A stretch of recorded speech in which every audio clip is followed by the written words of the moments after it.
நாங்கள் வந்து டெல்லியில் போய் செங்கோட்டையை பார்க்க போயிருக்கிறோம், தாஜ்மஹாலை பார்க்க போயிருக்கோம், இல்லை வந்து நாடாளுமன்றத்தை சுற்றி பார்க்க போகிறோம். அந்த மாதிரி ஏதாவது கதையை சொல்லுவாங்க. அதிமுக நிர்வாகிகள்கிட்ட போயிட்டு இருந்தவங்கள்ட்ட கேட்டிங்கன்னா, எதுக்கு இங்கே டெல்லிக்கு போயிட்டு வந்தீங்க அப்படின்னா, டெல்லியில் வந்து நாங்கள் வந்து அங்கே இருக்க ரெட் ஃபோர்ட்டை பார்க்க போயிருந்தோம், இல்லை வந்து நான் வந்து தாஜ்மஹாலை பார்க்க போயிருந்தோம். ஆனால் அமித்ஷா அவர்களை சந்திக்க போனதுல அதாவது அதிமுக சொல்ல மாட்டாங்க. அதிமுக போயிட்டு வந்த நபர்கள் விண்வெளிக்கு போயிட்டு வந்தா கூட சொல்லிடுவான், நான் விண்வெளிக்கு தான் போயிட்டு வந்தேன். இவங்க டெல்லிக்கு போயிட்டு வந்து சொல்லவே மாட்டேங்கிறாங்க, என்னன்னு தெரியல.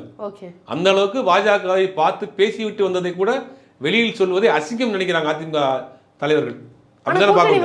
உறுதி செய்யப்பட்டிருக்கு. அதுதான் சொல்றேன். என்ன நடக்குது அப்படின்னா, இப்போ நீங்கள் அதிமுக பல பிளவாக இருக்கிறத வந்து பிளந்து வச்சிருக்கிறதும் ஒன்றியில் இருக்கக்கூடிய அந்த மாண்புமிகு ஆட்கள் தான் நீங்கள் அதிமுகவை இத்தனை பிளவாக பிரித்து சின்ன பின்னமாக ஆக்கி வச்சிருக்கிறாங்க. அப்போ ஒரு தப்பி தவறி தெரியாமல் ஒரு இன்னைக்கு கட்சியுடைய பொதுச் செயலராக இருக்கிறாரு, தேர்தல் கமிஷன் அங்கீகரிக்கப்பட்ட ஒரு பொதுச் செயலராக இருக்கிறாரு, வேட்பாளர் நிற்கிறது கையெழுத்து படக்கூடிய அந்த இடத்துல இன்றைக்கி எடப்பாடி பழனிசாமி இருக்காரு.